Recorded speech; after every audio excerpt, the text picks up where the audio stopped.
Megan Johnson's hands trembled against the silk sheets as Ji Min-soo's shadow fell across the bed, his frame blocking out the glittering Seoul skyline behind him.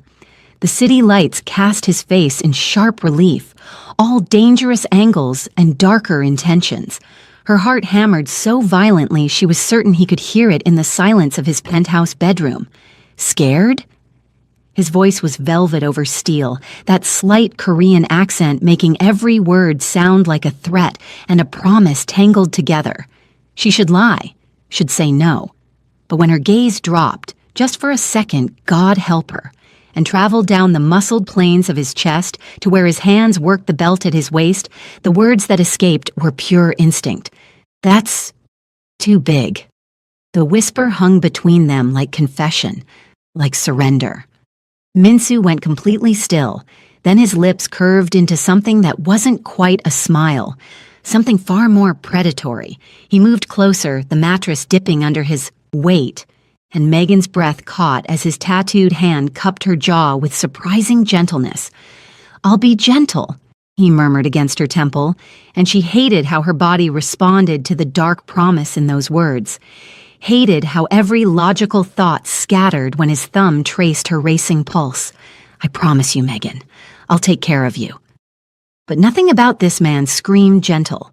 Not the dragon inked across his ribs, not the scars she'd glimpsed on his knuckles, not the reputation that preceded him through Seoul's underground like a death knell, and certainly not the obsessive hunger burning in his eyes as he looked at her like she was something he'd claimed, something he'd never let go. 12 hours ago, thinking had seemed so much easier. Megan had stood in this same penthouse, fully clothed, furious, and clutching a contract that promised to erase $2 million of her father's gambling debts. 12 months of marriage to a stranger. 1 year of playing. Devoted wife to Seoul's most dangerous man. "You can't be serious," she'd said to the attorney who'd flown her first class from O'Hare to Incheon. "This is insane, legal, and considering your father's situation, quite merciful." Before Megan could respond, a new voice cut through her panic. "Miss Johnson!" She'd turned, and there he was, Ji Min-soo, 34 years old, head of the G crime syndicate, wearing a Tom Ford suit like armor and looking at her like she was a problem he intended to solve, thoroughly. "Your father made poor choices," he'd said, circling her slowly. His gaze traveled over her with clinical precision. "But you can fix them. 12 months as my wife. Public appearances. Convincing performance. In exchange, his debt disappears. And if I refuse?" Something dangerous flickered in his eyes. "Then your father's debt comes due. Tonight." The threat hung between them like a blade, but what happened next was worse. Min-soo had stepped closer, close enough, that she could smell his cologne, something expensive and dark that made her pulse race. "You have your father's eyes," he'd murmured. "But your mother's backbone, I think. Korean, wasn't she?" Megan's breath had caught. "How did you—" "I know everything about you, Megan Johnson. 28, art history degree, museum coordinator. Sends money home every month even though he doesn't deserve it." His finger traced her cheekbone. "Possessive, claiming, loyal to a fault. That's what I need." The fact that he'd researched her so thoroughly should have terrified her. Instead, it had sent heat pooling low in her stomach, a warning she'd ignored. 6 hours after signing that contract, Megan had stood in a traditional wedding hall in Gangnam, wearing a white Vera Wang gown and a silk hanbok jacket embroidered with peonies. The ceremony had been a blur, Min-soo's hand warm and steady on hers, his voice speaking vows in Korean she didn't understand. An elderly woman had presented them with jujubes and chestnuts. "For your future," she'd said in halting English. There was no future here. Just 12 months of pretending. But when Min-soo had lifted her chin and kissed her in front of 200 witnesses, there'd been nothing pretend about the way her body had responded. Nothing fake about the possession in his grip. "Mine," he'd whispered against her lips in Korean. "Jigumbuteo neon ne joya." She hadn't needed a translation to understand. Now, in the silk-sheeted darkness, Minsu's hands mapped her body with devastating precision. Every touch was a claim, every kiss a brand. "Look at me," he commanded softly, tilting her chin up. "I want to see those beautiful eyes when I make you forget why you ever thought you could resist me." "This is just chemistry," she gasped as his mouth found a sensitive spot below her ear. "Physical. Liar." His laugh was dark velvet. "But I'll prove it to you. By the time this year is over, you won't remember what it felt, like not to be mine." His arrogance should have infuriated her. Instead, as his body pressed against hers, as he whispered dark promises in a mix of English and Korean, Megan felt something inside her break and reform into something dangerous. Her fingers dug into his tattooed shoulders. His name became a prayer on her lips, then a plea. The city glittered below them, oblivious to the dangerous game being played 50 floors above the streets. When pleasure crashed through her in waves that left her shaking, she heard herself scream words that would haunt her. "Don't stop! God, Minsu, don't stop!" He didn't, and hours later, when she woke screaming those same words, caught in dreams of his hands and mouth and the dark possession in his eyes, she found him watching her from across the bedroom, fully dressed, phone in hand. The predatory satisfaction on his face told her everything. He'd heard her, heard what he did to her even in sleep. "Bad dream?" he asked, voice rough with something that might have been desire or triumph. Megan's face burned. The sheets were tangled around her, her body still humming with the memory of his touch. "What time is it?" "Early." He moved toward the bed, and she hated how her body responded, leaning into him before her brain could stop it. "You should rest. We have a dinner tonight with some of my associates. You'll need to look perfect." "I'm not some doll you can dress up and—" He caught her chin, thumb pressing gently against her lips. "No, you're my wife. There's a difference." His eyes darkened. "And after last night, I think we both know exactly what that means." Heat flooded through her, and she saw his satisfied smile, like he'd won something, claimed something that could never be taken back. "Get some sleep, Megan. Tonight you'll meet the people who run this city." He pressed a kiss to her forehead, surprisingly tender. "And they'll all need to believe that you're madly in love with me." "That's going to be difficult considering I barely know you. Then I suggest you're a good actress." His hand slid down to rest possessively on her hip. "Because if they suspect this marriage is anything less than real, your father's debt becomes active again, and I'd hate for you to have screamed my name for nothing." The casual cruelty of the threat mixed with the intimacy of his touch made her stomach twist. After he left, Megan stared at the ceiling, her body still aching from his attention, her mind racing. She had 11 months and 29 days left of this arrangement. 11 months of pretending to love a man who saw her as property, a solution to whatever game he was playing. But as she rolled over and caught the scent of his cologne on the pillow beside her, as her body responded with a need that terrified her, Megan realized the most dangerous truth of all. She wasn't sure how much of it would be pretending. Her phone buzzed on the nightstand, a message from an unknown number. "Welcome to the family, Mrs. G. We're all so curious to meet the woman who finally caught Minsu's attention. See you tonight. Park Seojun." The name meant nothing to her, but the feeling that crawled up her spine, the sense that she'd just been marked by something predatory, told her everything she needed to know. Tonight's dinner wasn't a social event. It was an audition, a test, and failure would cost more than she could afford to pay. The Shilla Hotel's private dining room glowed with soft amber light, crystal chandeliers casting shadows across faces Megan didn't recognize but instinctively feared. She sat beside Minsu at the head of an enormous table, her hand trapped beneath his on the white tablecloth, a gesture that looked affectionate but felt like a leash. "Smile," he murmured in her ear, thumb stroking the inside of her wrist. "You look terrified." "I am terrified," she whispered back, watching 8 pairs of eyes study her like specimens under glass. His fingers tightened. "Good. Fear keeps you sharp. Just remember, you're mine. They can't touch you." Except she didn't feel protected. She felt displayed. So this is the American bride, a voice drawled from across the table. Park Seo-jun. She recognized him from the morning's text. Mid-30s, expensive suit, eyes like a snake sizing up prey. Minsu-ya, you didn't mention she was so delicate. The way he said delicate made it sound like an insult. Careful, Seo-jun. Minsu's voice remained pleasant, but Megan felt the threat underneath. You're talking about my wife. Of course. My apologies, Mrs. G. Seo-jun raised his glass in mock salute.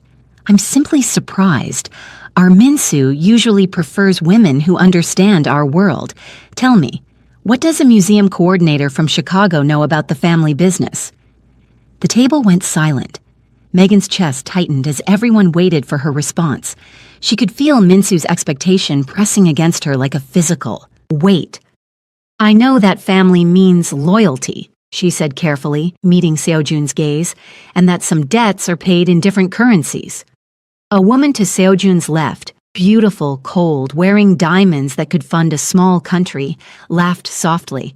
She has teeth. I like her. Min-hana doesn't like anyone, Minsu said, relaxing slightly beside Megan.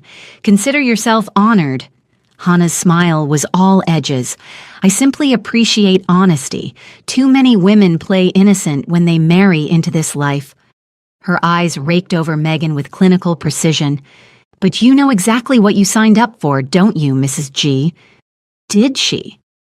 24 hours ago, Megan had been coordinating a Monet exhibit at the Art Institute of Chicago. Now she was sitting among Seoul's criminal elite, pretending to be madly in love with a man who'd purchased her like artwork for his collection. I know my husband, Megan said finally, and felt Minsu's approval in the way his hand moved to her thigh under the table. Possessive. Claiming. The servers brought out course after course. Hanwoo beef so tender it melted on her tongue. Ginseng chicken soup that warmed her from the inside. Banchan dishes that covered the table in a rainbow of flavors. The food was exquisite, but Megan could barely taste it. Every bite felt like a test she might fail. Your mother was Korean, yes? An older man at the far end of the table spoke for the first time. Kim something. Minsu had mentioned him in the car. From Busan? Megan's throat tightened. She passed when I was 12. Cancer. And she taught you our language? His eyes were shrewd, assessing. Some phrases, not fluently. Megan felt the trap closing, but couldn't see its shape yet. The man nodded slowly, then said something in rapid Korean to Minsu. Whatever it was made Minsu's hand tighten painfully on her thigh. In English, Kim-si, Minsu said coolly. My wife doesn't need to feel excluded at her own welcome dinner. Kim smiled, but it didn't reach his eyes. I simply said your bride is lovelier than the rumors suggested. You're a lucky man. Liar. Whatever he'd actually said had made Minsu's entire body coil with tension. The dinner continued with painful politeness, but Megan could feel the undercurrents. Seo-jun watched her like he was cataloging weaknesses. Hana studied Minsu with something that looked almost like pity, and Kim kept glancing between them with an expression that made Megan's stomach turn. They didn't believe the marriage was real. That much was obvious. The question was, what would they do about it? If you'll excuse us, Minsu said suddenly, standing and pulling Megan up with him, my wife needs air. He didn't wait for permission. His hand locked around her wrist as he guided her out of the dining room, down a corridor lined with traditional Korean art, and onto a small balcony overlooking Seoul's glittering nightscape. The cold November air hit her like a slap. You did well, Minsu said, releasing her wrist only to cage her against the railing, his body blocking her escape. Better than I expected. What did Kim really say? Megan's voice shook. Don't lie to me. Something flickered in Minsu's eyes. Surprise, maybe, or respect. He said you look like a woman playing dress-up in a world she doesn't understand, that I'd be bored with you in a month. The words stung more than they should have. And what did you say? Nothing. His hand cupped her face, tilting it up to meet his gaze. I don't explain myself to anyone. Not even when they're questioning whether your marriage is legitimate? Especially then. His thumb traced her cheekbone. Words are cheap, Megan. Actions prove everything. Before she could ask what he meant, he kissed her. Not the gentle kiss from their wedding ceremony, not even the consuming kiss from last night. This was performance, possession, and promise rolled into one devastating assault on her senses. When he pulled back, Megan was breathless, clinging to his suit jacket for balance. "Seojin is watching from the window," Minsu murmured against her lips, "along with half the table, and now they're wondering if maybe they were wrong. If maybe I'm actually obsessed with my beautiful American wife." The calculation in his voice should have hurt. Instead, it ignited something dangerous in her chest. "And are you?" His eyes darkened. "What do you think, Megan? You screamed my name in your sleep this morning. You think that doesn't affect me? You think I don't want to cancel this entire dinner and take you back to our bed?" Heat flooded through her. "Then why don't you?" "Because first you need to understand something." He stepped back, and the loss of his warmth felt like abandonment. "After tonight, they know you matter to me, which makes you valuable. And in my world, valuable things become targets." Her heart hammered. "What does that mean?" "It means you don't leave my sight. You don't trust anyone in that room, not Seojun, not Kim, not even Hana, no matter how friendly she seems." His jaw clenched. "And you definitely don't let anyone convince you that what's between us is just business. Isn't it?" Minsu's laugh was harsh. "If it was just business, I wouldn't want to kill every man who looked at you tonight. If it was just business, I wouldn't be terrified that Seojin is already planning how to use you against me." The raw honesty in his voice stole her breath. This wasn't the controlled Mafia boss. This was something unraveling beneath the surface. "Minsu, let's go back inside." He straightened his tie, mask sliding back into place. "And Megan, touch my arm. Smile like I just whispered something that made you blush. Make them believe." She did, and hated how easy it was, how natural it felt to lean into him as they walked back into the dining room, how right his arm felt around her waist. The rest of the dinner passed in a blur. Dessert, delicate pabingso, with fresh fruit and sweet red beans, more toasts, more assessing glances. But Megan noticed things now, the way Seojin's eyes tracked every touch between her and Minsu, how Hana watched them with something almost like concern, how Kim whispered to the man beside him whenever Minsu's attention was elsewhere. She was being studied, evaluated, and the verdict wasn't in yet whether she was an asset or a weakness that could be exploited. The thought sent ice through her veins, even as Minsu's hand stayed warm and possessive on her thigh. When guests finally began to leave, Hana approached while Minsu spoke with Kim near the door. "He's different with you," Hana said quietly, studying Megan's face. "I've known Minsu for 10 years, never seen him possessive over anything except power." "It's an act," Megan said, "for their benefit." "Is it?" Hana's laugh was bitter.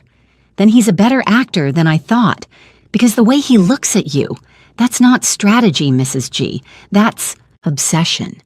And obsessed men make mistakes." "Why are you telling me this?" Hana glanced at Minsu, something unreadable crossing her face. "Because I don't want to watch another good woman get destroyed by this world. Be careful. Guard your heart. Men like Minsu don't know how to love without consuming." Then she was gone, leaving Megan with the uncomfortable feeling that Hana had just tried to save her from something she didn't fully understand yet. The ride back to the penthouse was silent. Minsu stared out the window, jaw clenched, hand still possessively gripping Megan's. The tension radiating from him was palpable. When they finally reached their building, he pulled her into the elevator and pressed her against the wall before the doors even closed. "Did Hana say something to you?" His voice was rough, dangerous. "She warned me that you're obsessed with me." "Smart woman." His mouth found her neck, and Megan's head fell back against the mirrored wall. "What did you say?" "That it's all an act." Minsu pulled back, eyes burning into hers. "And you believe that?" Megan's breath caught at the intensity in his gaze, at the way his hands trembled slightly where they gripped her hips. "I don't know what I believe anymore." "Good." The elevator doors opened to their penthouse. Because I'm not sure either. The admission hit her like a physical blow. This dangerous man, this criminal who'd bought her like property, who killed without hesitation, who controlled half of Seoul's underground, was uncertain about her, about them, about whatever this consuming thing between them was becoming. Megan's heart hammered as she searched his face for the lie, for the manipulation. But all she saw was raw honesty that terrified her more than any threat could have. Minsu, she started, but didn't know how to finish, didn't know if she should pull away or lean in, didn't know if this confession made her safer or put her in more danger. He swept her up without warning, carrying her toward the bedroom with single-minded intensity. But before they reached the door, his phone buzzed. Once, twice, 3 times in rapid succession. Minsu stopped, tension flooding back into his shoulders. He set Megan down carefully, then pulled out his phone. Whatever he saw made his face go completely blank, that terrifying emptiness she'd glimpsed once before. "What is it?" she whispered. He turned the screen toward her. Security camera footage, the Art Institute of Chicago, her office, and someone inside it, rifling through her desk drawers. The timestamp read 8:47 a.m. CST. While she'd been at dinner in Seoul, someone had been searching her life back home. "Someone is looking for something," Minsu said quietly. "Something they think you have, or know." "I don't understand. I'm nobody. I just worked in a museum." "Your mother was Korean. Your father has gambling debts to a major crime organization, and now you're married to me." His eyes met hers, and she saw the calculation happening behind them. "You were never nobody, Megan. You were always exactly what someone wanted." The words hung between them like a noose tightening. The question is, who, and what are they willing to do to get it? The morning after the gala dinner, Megan woke to find Minsu's side of the bed cold and empty. Again, 3 days of marriage, and she'd learned his patterns. He rose before dawn, worked in his study with the door closed, and emerged hours later, wearing control like armor. But today, something felt different. She found him on the penthouse balcony, phone pressed to his ear, speaking rapid Korean that sounded like barely controlled fury. When he noticed her, he ended the call abruptly. "You're up early," he said, voice carefully neutral. "So are you." Megan pulled her robe tighter against the November chill. "Everything okay?" "Fine." But the tension in his shoulders said otherwise. He turned to face her fully, and she saw dark circles under his eyes. "We need to talk about tonight." Her stomach dropped at his tone. "What about tonight?" "There's a charity gala at the Lotta Hotel. Important people, dangerous people." His jaw clenched. "Seojun will be there with associates, I don't know. I need you perfect, Megan. Convincing. No mistakes." The weight of his expectation pressed against her chest. "I've done fine at the other events. This is different." He moved closer, and she saw something almost like concern flicker in his eyes. "Something's happening. I can feel it. And until I know what, you stay within my sight." Understood. She wanted to argue. Wanted to tell him she wasn't a child who needed constant supervision. But the genuine worry beneath his commanding tone stopped her. "Understood," she said, quietly. His hand cupped her face with unexpected gentleness. "Wear the red dress tonight, the one that makes every man in the room want what they can't have." Heat flooded through her despite herself. "Possessive much?" "Always." His thumb traced her bottom lip. "Especially with things that are mine." The Lotta Hotel ballroom glittered with Seoul's elite, politicians, business moguls, and the criminal underlords who actually ran the city. Megan moved through the crowd on Minsu's arm, hyper-aware of his hand possessive on her lower back, the way his body stayed close enough to feel like protection and imprisonment in equal measure. "Smile," he murmured in her ear. "You look like you're attending a funeral." "Maybe I am," she whispered back, watching the dangerous faces around them. "Just don't know whose yet." His fingers tightened on her waist. Approval or warning, she couldn't tell.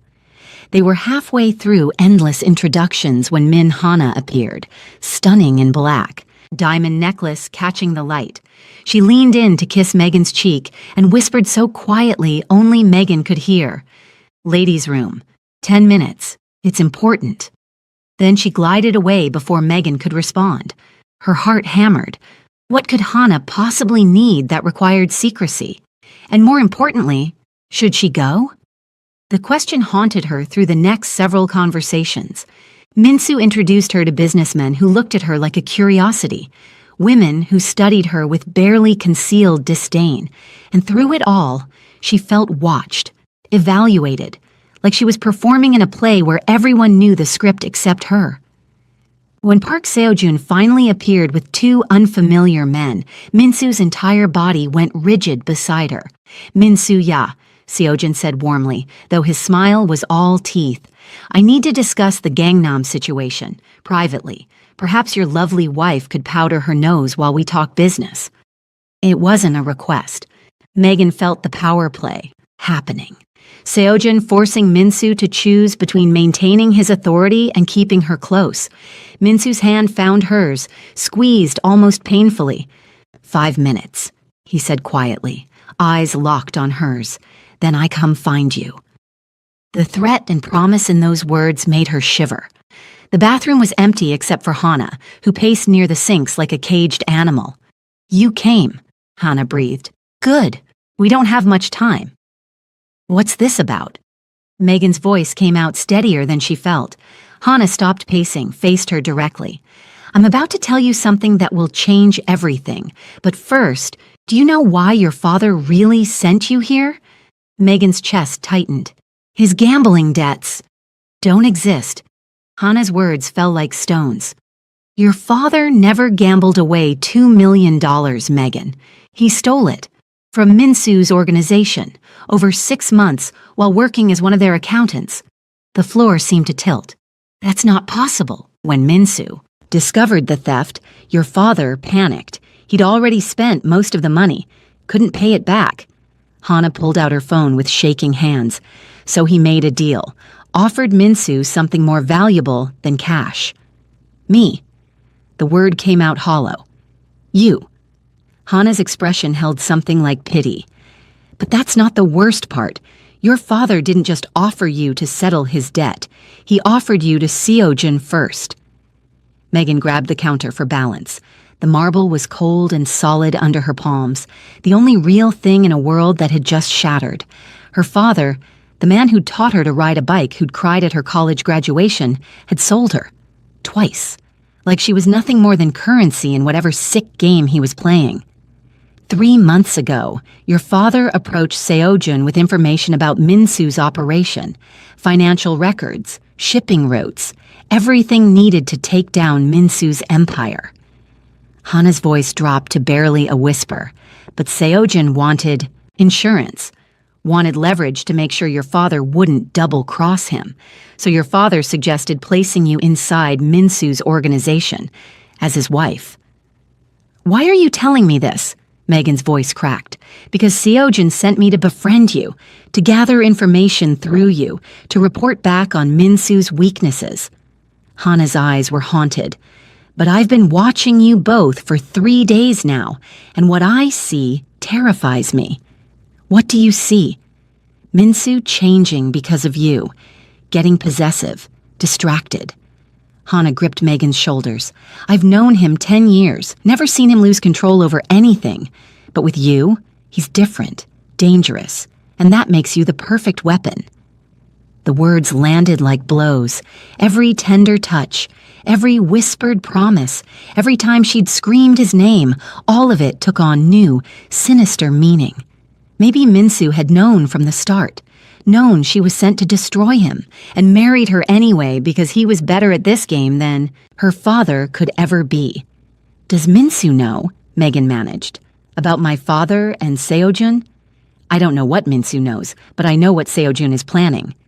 Hannah's grip tightened. "Something's happening tonight. Your father is here in Seoul, and Seo-jun has been too confident lately, too pleased. Whatever they're planning, it involves you." The bathroom door opened. A woman entered, glanced at them, quickly retreated. Tell Minsu, Hana urged. Tell him everything I said. Let him protect you. Will he? Anger cut through Megan's shock.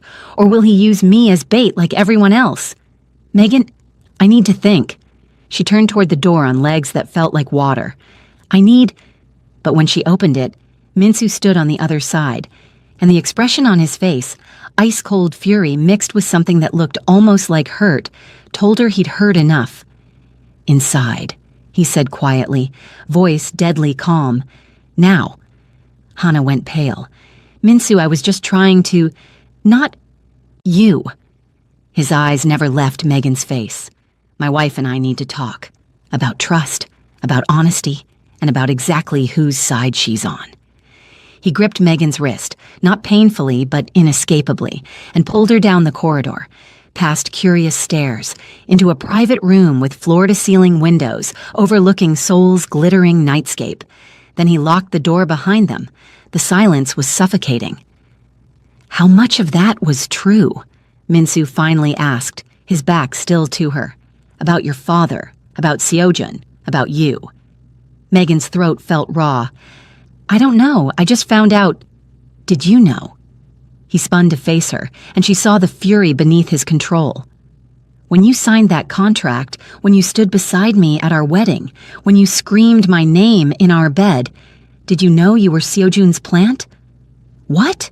No! The accusation stung worse than a slap. I thought I was saving my father from gambling debts. I thought... You thought what, Megan? That I was some kind of monster who preys on innocent women? He laughed, harsh and broken. Maybe I am.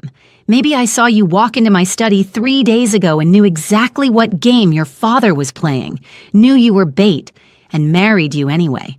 Her heart stopped. You knew? I suspected. He moved closer, backing her against the window. The glass was cold against her spine. Your father's embezzlement was too obvious, too convenient, the timing too perfect, and you... His hand cupped her face almost gently. You were too perfect, too brave, too exactly what I wanted. So you married me knowing I was sent to destroy you? I married you because I'm better at this game than your father and Seojun combined. His thumb traced her cheekbone. Because I wanted you the moment I saw you, and because I knew that whatever trap they'd set, I could turn it against them. The calculation in his words should have terrified her. Instead, it ignited something dangerous in her chest. Then what am I to you? Minsu? Really? His jaw clenched. For a long moment, he just stared at her, something unreadable flickering in his eyes. What he said next would either save her or damn her, and Megan wasn't sure which outcome she wanted more. You're supposed to be a weapon, he said finally, voice rough. A tool I use and discard when I'm done. But you're not, are you? You're under my skin, in my head, making me care when caring is the one thing that could destroy everything I've built. The raw honesty in his voice stole her breath. So tell me, Megan. He leaned closer, and she felt his words against her lips. Are you here because your father sent you? Because you're working with Seojun? Or because you can't stop yourself from wanting this as much as I do? She should lie, should protect herself, should remember that this man was a killer, a criminal, someone who'd just admitted to using her. But when his mouth claimed hers with bruising intensity, not calculated, not controlled, just raw, desperate need, Megan stopped thinking entirely. She kissed him back with everything she had, all the confusion and anger and terrifying desire that had been building since their wedding night. Her fingers tangled in his hair, pulling him closer even as logic screamed that she should push him away. When they finally broke apart, both breathing hard, Minsu rested his forehead against hers. That's what I thought, he murmured. You're in this as deep as I am.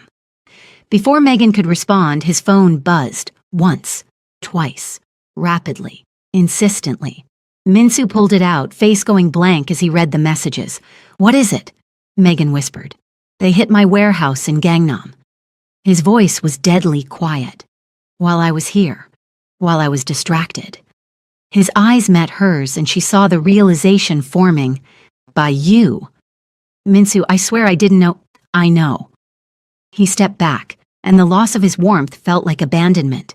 But they used you anyway, used the fact that I can't think straight when you're involved. He turned toward the door, jaw clenched, every line of his body radiating controlled violence. Where are you going? To remind Seojin and your father exactly who they're playing with. He paused at the door, looked back at her. Stay here. Don't leave this room. Don't trust anyone, not Hana, not the security, not even me if I come back acting different. Minsu and Megan? His eyes burned into hers. When this is over, we're going to have a very long conversation about what happens next, because you're right, you deserve to know if any of this is real.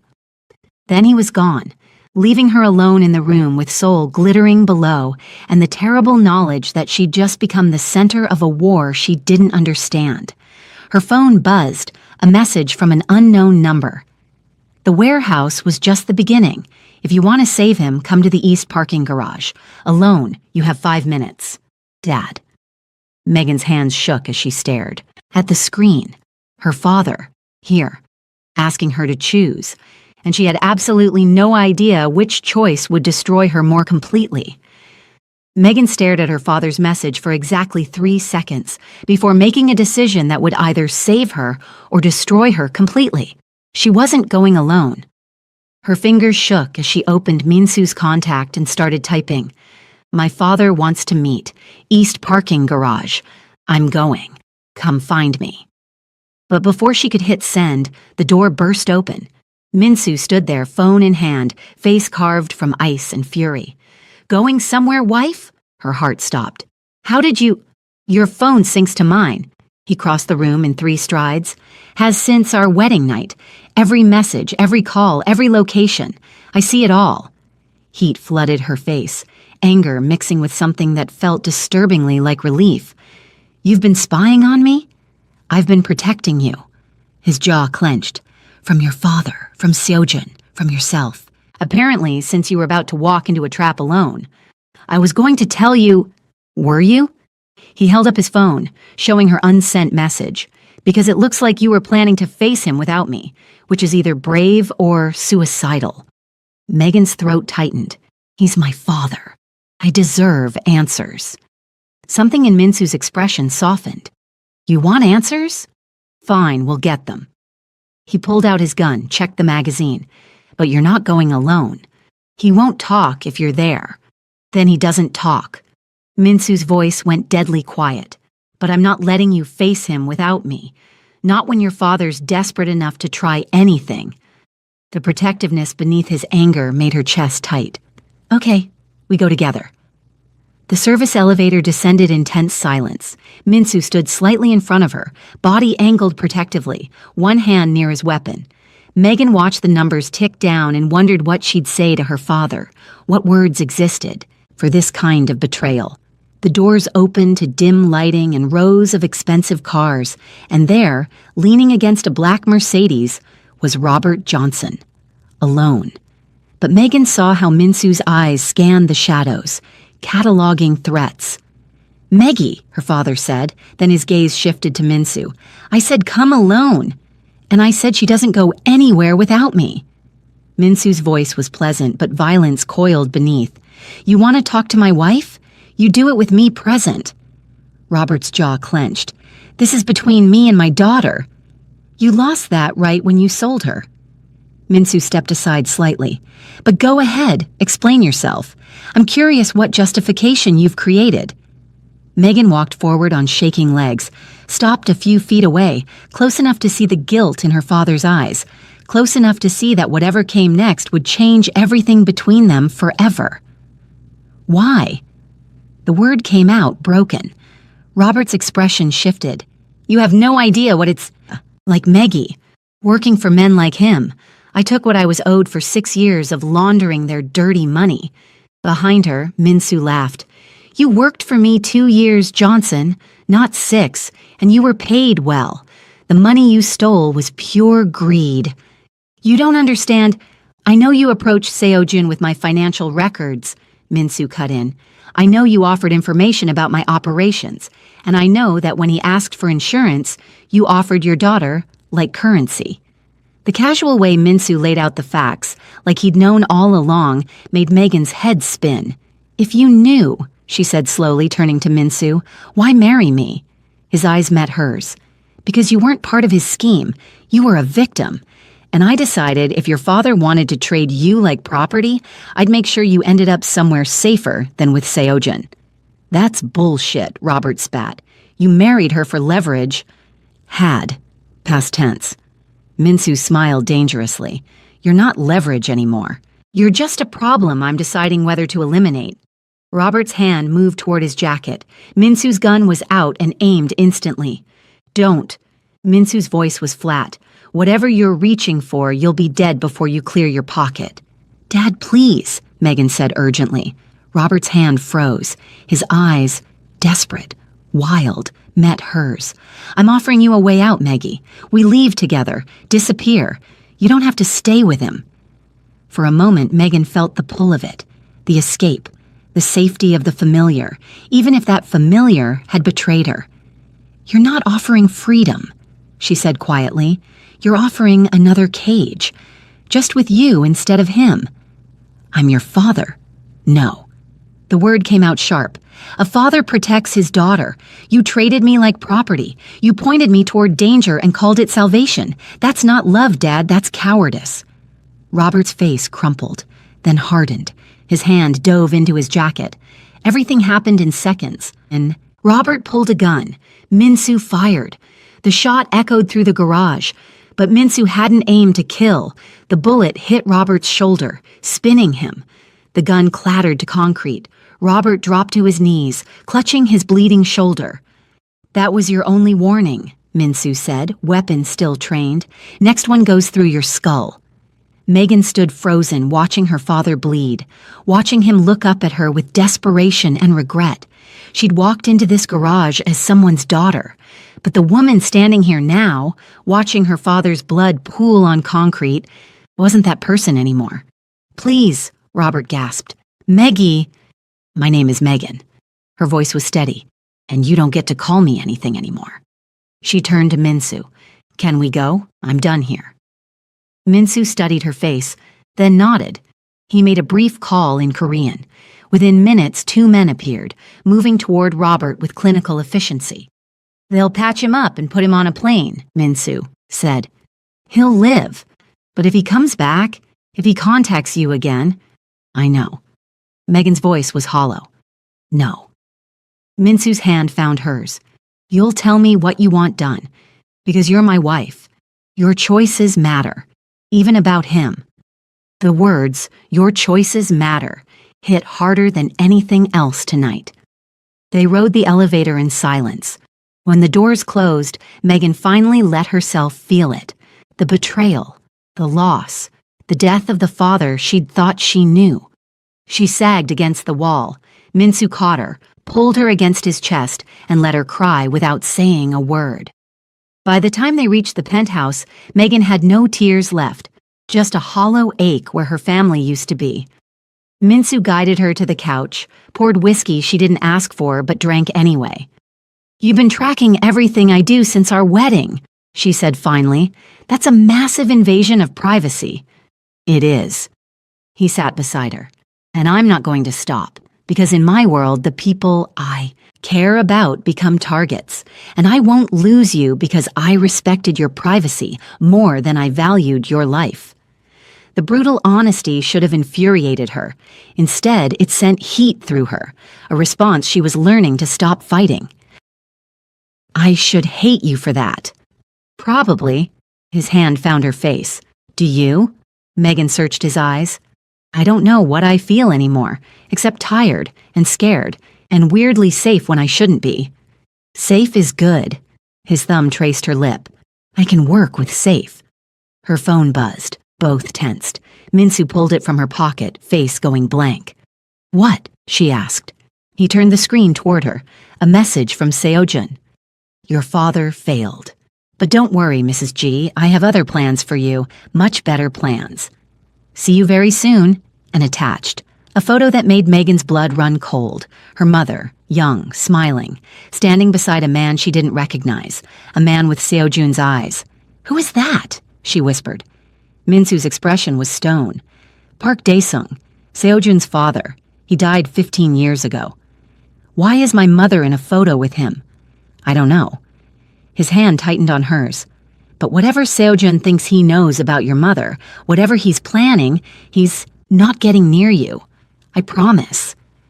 For the first time all night, Megan believed him, and that terrified her more than anything else. The photo of Megan's mother haunted her dreams that night. She woke gasping at 3 a.m., Min-soo's arm tightening around her waist before she'd even fully registered the nightmare. Same dream. His voice was rough with sleep. She was calling to me, telling me to run, but I couldn't move.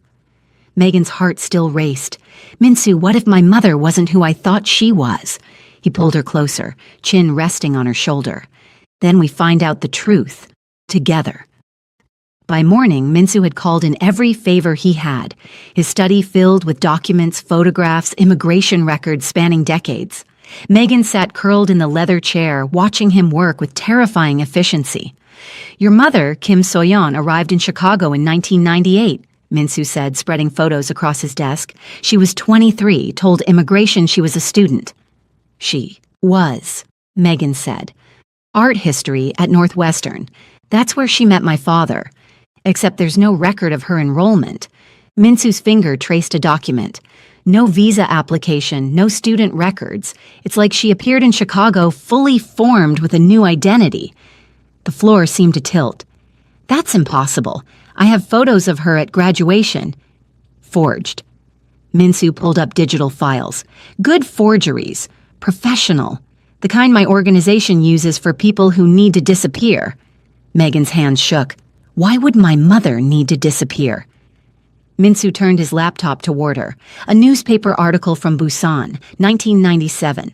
The headline made her blood run cold. "Businessman Park Dae-sung found dead. Mistress missing." The article showed two photos, Park Dae-sung, Seo-jun's father, the man from yesterday's photo, and beside it, a grainy image of a young woman the police were seeking for questioning, Kim So-yeon, her mother. No. The word came out strangled. My mother. She couldn't. She was 19 when this happened. Min-soo's voice was careful, unexpectedly gentle. Park Dae-sung was 45, married, powerful, and according to these reports, he had a history of violence toward the women he kept. The word kept made Megan's stomach turn. "You're saying she was his mistress? That she killed him?" "I'm saying she was found in his apartment the morning he died, that she disappeared before police could question her, and that 6 months later, a woman named Kim So-yeon appeared in Chicago with perfect documentation." Min-soo's eyes met hers. "Your mother was running, Megan, from Seo-jun's family, from whatever happened that night. If Seo-jun knows this, if he thinks my mother killed his father, then his interest in you isn't just about me or your father." Min-soo's jaw clenched. "It's personal. It's revenge." Megan stood on shaking legs, moving to the window. Seoul sprawled below, beautiful and dangerous. Somewhere in this city, Seo-jun was planning something that involved punishing the daughter of the woman who destroyed his family. Her phone rang. Unknown number. Both she and Min-soo froze. "Don't answer it," Min-soo said, but Megan's finger was already moving. She put it on speaker. "Hello, Megan." Seo-jun's voice was smooth, pleasant. "I trust you received my photo? What do you want?" "Just to talk. To tell you a story about your mother and my father." He paused. "Did Min-soo find the newspaper articles yet?" "Good. Then you know she was there when he died." "She didn't kill him?" Though Megan had no idea if that was true, Seo-jun laughed. "Didn't she? My father was healthy, strong. Then one night he's alone with your mother and suddenly he's dead. Heart attack, they said. Very convenient." "If you have proof she murdered him, why didn't you go to the police?" "Because I was 12 years old when it happened," Seo-jun said, voice going cold. "Because I watched my family torn apart by scandal. Because I spent 15 years searching for the woman who destroyed my father. She died before I could find her. Cancer, wasn't it? How unfortunate. His tone turned venomous. But then I discovered she had a daughter, living in Seoul, married to my enemy. It's almost too perfect. Minsu's hand found Megan's, squeezing tight. What do you want, Seojin? I want what was taken from me. Justice. Revenge. His voice sharpened. Your mother took my father, Megan. She got to die peacefully in her bed, surrounded by family. But you're going to pay her debt, slowly, painfully, until Minsu understands what it feels like to lose everything. The line went dead. Silence filled the study. Megan's heart hammered against her ribs. He's going to come for me, she whispered. Yes, Minsu's voice was deadly calm, but he's going to have to go through me first. He pulled out his phone, started making calls in rapid Korean. Megan heard names she recognized. Kim, others from the inner circle. Minsu was mobilizing his entire organization. What are you doing? She asked. Ending this. He cupped her face with both hands. Seojin wants a war? He'll get one, but he's not touching you. The possessive intensity in his eyes should have terrified her. Instead, it made her feel something she'd been fighting since their wedding night. Safe, protected, claimed. I need to know what really happened that night, Megan said. My mother never talked about Korea, about her past. I need to understand who she really was. Then we find out. Minsu pulled up more files. I have contacts in Busan, people who remember Park Dae-sung, people who might know the truth. By evening, Minsu had assembled a damning picture. Police reports, hospital records, witness statements that painted Park Dae-sung as a monster who'd terrorized multiple women over the years. And there, in the middle of it all, was Megan's mother, 19 years old, trapped, desperate. What Megan was learning would either destroy her understanding of her mother or reveal a woman who'd been far braver than she'd ever imagined. She was protecting herself, Megan said quietly, reading the medical examiner's report. He had defensive wounds, bruising on his knuckles consistent with hitting someone. And she had injuries, broken ribs, facial trauma. They found her blood at the scene. Self-defense. Minsu's voice was certain. She fought back, and when he died, heart attack, stroke, whatever it was, she ran because she knew no one would believe her. Seojin doesn't care about truth, Megan said. He just wants revenge. Then we give him something else to focus on. Minsu's smile was sharp and dangerous. Come with me. He led her to a room she'd never entered. When he unlocked the door, Megan's breath caught. An armory. Guns lined the walls, ammunition, body armor. This is insane, she breathed. This is survival. Minsu pulled down a sleek black handgun. And you're going to learn how to use this. Because if Seojin somehow gets past me and my men, you need to be able to protect yourself. He held out the weapon. Megan stared at it, heart hammering. This was real. This was her life now, learning to shoot because a man wanted her dead for her mother's choices. I don't know how to... You will. Minsu moved behind her, hands adjusting her grip on the weapon. Feet shoulder-width apart, arms extended. Breathe. His body pressed against her back, warm and solid. When the moment comes, you don't hesitate. You just pull the trigger. They spent 2 hours in the shooting range. By the end, Megan's arms ached and her ears rang, but she could hit center mass at 15 feet. Good enough to save your life, Minsu said, watching her final grouping. Back in the penthouse, Megan showered off the gun oil smell. When she emerged, she found Minsu on the balcony, staring out at Seoul. She joined him, and he pulled her against his chest without a word. My mother lived 16 years in hiding. Megan said quietly. 16 years looking over her shoulder. 16 years carrying the weight of that night. And then she died without ever telling me the truth. She was protecting you. Minsu's arms tightened, keeping you separate from her past, from men like Seojin who wanted revenge. It didn't work, Megan's voice cracked. He found me anyway. Because of me. Because I married you. His jaw clenched against her hair. This is my fault. No. She turned in his arms. This started long before you. My father, my mother, Seojin, they all made choices that led here. You're the only one who's been honest about what you want. And what do I want, Megan? She looked up at him. This dangerous man who'd become her only safety. Me, for real. Not as strategy or revenge or payment. Just me. Something raw flickered in his eyes. Yeah, I do, which is the most terrifying thing I've ever admitted. He kissed her then, not the calculated kisses from before, but something desperate and real, like he was afraid she might disappear the way her mother had. When they finally broke apart, both breathing hard, Minsu rested his forehead against hers. Tomorrow, Seojin makes his move, he said quietly. I can feel it. Whatever he's been planning, it's coming. Then we'll face it. Megan's voice was steadier than she felt. Together, he agreed. But as they stood there, wrapped in each other with soul glittering below, Megan's phone buzzed one more time. A message from Seojun, just 3 words and an address. Come find me. The address was in Gangnam, a warehouse district, the same area where Minsu's warehouse had been hit days ago. It's a trap, Minsu said flatly. Of course it is. Megan looked up at him. But we're going anyway, aren't we?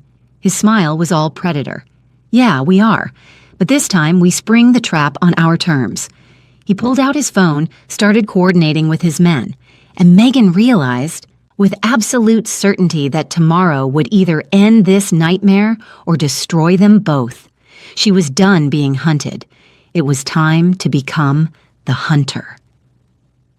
The Gangnam warehouse loomed against the pre-dawn sky like a tomb. Megan sat in the back of Minsu's armored SUV, the gun he'd taught her to shoot heavy in her jacket pocket.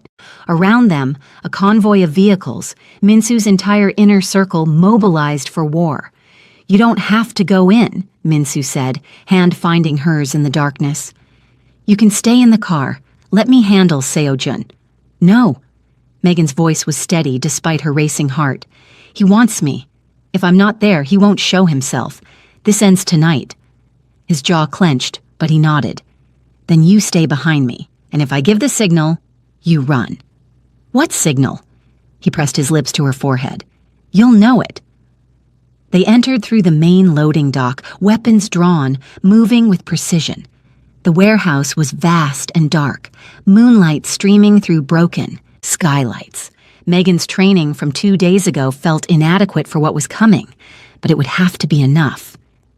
He's not here, one of Minsu's men said in Korean. He's here. Minsu's voice was certain. Show yourself, Seojun. Lights blazed on, blinding. When Megan's vision cleared, she saw him. Park Seojun stood on a catwalk above them, surrounded by at least 20 armed men. His smile was cold triumph. Welcome, Minsuya, Mrs. G. He bowed mockingly. So glad you could make it. Minsu's gun tracked Seojun. You're outnumbered. My men have this building surrounded. Do they? Seojun gestured, and monitors flickered to life. Security feeds showing Minsu's men outside, all on their knees, guns to their heads. I'm afraid your backup won't be joining us. Megan's stomach dropped. The trap had sprung perfectly. What do you want? Minsu's voice remained calm.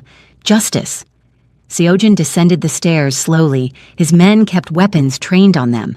Your wife's mother took my father from me when I was 12 years old. She got away with it, lived a whole life, died peacefully, while I spent 15 years consumed by rage. My mother was 19, Megan said, finding her voice. Your father was 45. He beat her. The medical reports prove it. Self-defense? Seojun laughed. Let me tell you what really happened. He pulled out his phone, played audio, a woman's voice, young, crying, speaking Korean. Megan caught fragments. I didn't mean to. I just pushed him. Her mother's voice, or a convincing fake. Either way, the sound of it, terrified, desperate, made Megan's chest ache with grief she thought she'd finished processing years ago. Even if that's real, Minsu said quietly, it doesn't justify this. Revenge on an innocent woman for her mother's actions? That's cruelty. Call it what you want. Seojun raised his hand. His men's fingers moved to triggers. "You're going to watch me kill your wife, Minsu, slowly, and then I'll kill you." Time seemed to slow. Megan realized they were all focused on Minsu, the obvious threat, not on her. Her hand slipped into her pocket, found the gun. "One thing about my mother," Megan said, voice steady, drawing Seojin's attention. "She didn't raise a victim, she raised a survivor." She pulled the gun and fired. The shot hit Seojin's shoulder, spinning him. Chaos erupted. Minsu's men opened fire. Seojin's men returned it. The warehouse became a war zone of muzzle flashes and thunder. Minsu grabbed Megan, pulling her behind a concrete pillar. "I told you not to engage. He was going to kill us anyway." She checked her gun, 5 rounds left. "What now?" His smile was fierce and proud. "Now we survive. Together." They moved through the warehouse in sync, Minsu clearing threats while Megan covered their angles. She fired twice more, once hitting a man advancing on them, once forcing another into cover. The training had worked. She wasn't panicking. She was fighting. What happened in the next 60 seconds would determine if she'd built a life in Seoul or died in a warehouse trying. But either way, she'd die on her feet, not on her knees. Minsu's men rallied, pushing back. The tide turned quickly. Seojin's mercenaries weren't loyal. They fought for money. Minsu's men fought for something deeper. Within minutes, it was over. Seojin's men were dead or surrendering, and Seojin himself lay bleeding, clutching his shoulder, looking up at them with pure hatred. "You shot me," he gasped at Megan. "Yes." She stood over him, gun raised. "For my mother, for myself, for every woman your father hurt." "Megan," Minsu's hand gently lowered her weapon. "He's done. It's over." She looked at Minsu, saw the choice he was giving her. Pull the trigger, end Seojin, or be better than the cycle of revenge that had destroyed so many lives. Megan lowered the gun completely. "Call the police." Minsu nodded. "Already did. Automatic alert when we entered. They're 2 minutes out." As sirens wailed in the distance, Megan walked toward the warehouse entrance where dawn was breaking over Seoul. Minsu caught up, pulled her against him. "You saved us back there. That shot was brave and perfect." "Learned from the best." She looked up at him. "Is it really over?" "It's over." His arms tightened. "Seojin's going to prison. Your father's not coming back. It's done." "So what happens now?" The contract said 12 months. We're barely a week in. Minsu's expression turned serious. "We could honor the contract, 11 more months. Then you walk away with your freedom." Her heart clenched. "Is that what you want?" "No." His hand cupped her face. "I want you to stay. Not because of a contract. I want you to stay because you choose to, because you want to build something real with me." "I'm a museum coordinator. You're a criminal. How does that work?" "I have no idea." His smile was crooked. "But I'm willing to figure it out. And, Megan, I promise I'll spend every day proving you're more than a contract to me." It wasn't poetry, but it was honest, real. "Ask me," Megan said. "What?" "You married me because of a contract." She met his eyes. "Ask me properly. Give me a choice." Understanding dawned. Minsu took her hand and smiled. "Megan Johnson, will you stay married to me? Will you build a life with a dangerous, obsessive man who's completely fallen for you?" She pretended to think. "Will you stop tracking my phone?" "No." "Will you stop being possessive?" "Absolutely not." "Will you eventually go legitimate so I don't worry about you getting killed?" He paused. "I'll consider it. For you." "Then yes." She pulled him down for a kiss that tasted like gunpowder and dawn and new beginnings. Yes to all of it. When they broke apart, the sun had fully risen. Police were swarming. Seojin was being loaded into an ambulance. His revenge ended. "One condition," Megan said. "We get a real wedding. With my friends. No contracts. Just vows we actually mean." Minsu laughed. Genuine, unguarded. Deal. And as they drove through Seoul's waking streets, heading toward whatever future they'd build together, Megan admitted the truth. She loved him. This dangerous man who'd started as her captor and become her partner, who'd given her choices when everyone else had tried to control her. 3 months later, they stood before friends and family. No contracts, no debts, just two people choosing each other freely. When Minsu whispered in Korean against her lips, "Neonin ne Jonbuya," Megan whispered back, "And you're mine." They had started with a lie, a transaction meant to save her father and serve Minsu's revenge. But they'd built something true, and that was the best revenge of all. From a contract marriage to real love, Megan and Minsu's story proves that sometimes the most unexpected situations lead to the deepest connections. If this story had you hooked from that first night to the final gunfight, do me a favor and hit like. Tell me in the comments, what was your favorite moment? When Megan shot Seojin? When Minsu asked her to stay for real? And if you're ready for more dark, obsessive, utterly devoted Korean heroes falling for strong black women, subscribe, because I've got stories lined up that'll make this one look tame. Thank you for listening, and I'll see you in the next story.